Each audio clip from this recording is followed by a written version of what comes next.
नाशिक येथील तपोवन परमहंस आश्रम, टिपकर माफी, विरंगुळा हॉल, टाकळी इथं श्री शिवमहापुराण कथा व शिवकथा महोत्सवाला भक्तिमय वातावरणात प्रारंभ झाला. दीपपूजन प्रसंगी बोलताना एनकेटी ट्रस्टचे संस्थापक अध्यक्ष तथा ज्येष्ठ समाजसेवक नांजूबाई ठक्कर ठाणावाला यांनी रामायण, महाभारत, भागवत आणि शिवमहापुराण यांचं महत्त्व अधोरेखित करत प्रत्येकाने या धर्मग्रंथाचे श्रवण व चिंतन करावं असं आवाहन केलं.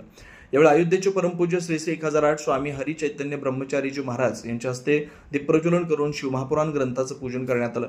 महिलांनी रांगोळी, फुलांची सजावट व पुष्पहाराने कार्यक्रमस्थळ आकर्षक सजवला. दिनांक 20 ते 24 जून 2026 या कालावधीत परमपूज्य डॉक्टर संत श्री बृजभूषण बापू यांच्या मार्गदर्शनाखाली शिवमहापुराण कथा सुरू असून नाशिकसह पश्चिम महाराष्ट्र व उत्तर महाराष्ट्रातील हजारो भाविक त्याचा लाभ घेत आहेत. कार्यक्रमास महाराष्ट्र राज्य पत्रकार संघाचे राज्य सरचिटणीस तथा दैनिक समर्थ गावकरीचे संपादक डॉक्टर विश्वासराव आरोटे, तानाजी लामखेडे, कांतीराम बोराडे, राजेंद्र पांडे, राजेंद्र पुराणे, गायत्री लचके, रामजी पटेल यांच्यासह विविध क्षेत्रातील मान्यवर भाविक मोठ्या संख्येने उपस्थित होते.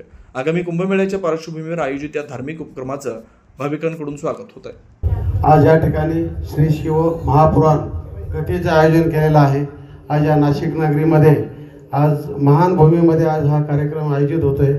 खरं तर ह्या कार्यक्रमाला आमच्या शुभेच्छा आहेतच आणि हा योगायोग म्हणजे आमचे गुरु म्हटलं तरी चालेल, आशीर्वाद रूपी आपले नांजीबाई ठक्कर यांच्या सांगण्यावरून आपण या ठिकाणी इथं आलेलो आहोत आणि या कथेचा दर्शनाचा लाभ आणि ऐकण्याची हे मिळाली संधी मिळालेली आहे.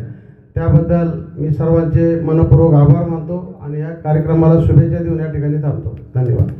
तत्पदं दर्शितं येन तस्मै श्री गुरवे नमः.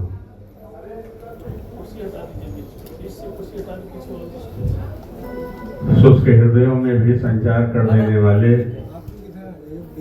व्यासपीठ पे विराजमान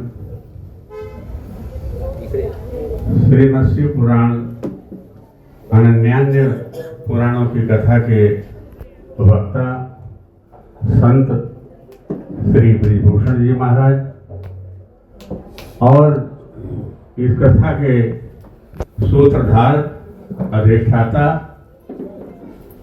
हमारे नानजी भाई, खिमजी भाई ठक्कर थाना वाले, आज इस कार्यक्रम में हमारे जितने भी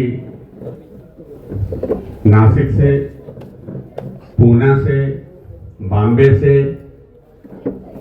नारदी अवतार, आज के जो हमारे पत्रकार हैं उन्हें नारदी अवतार कहा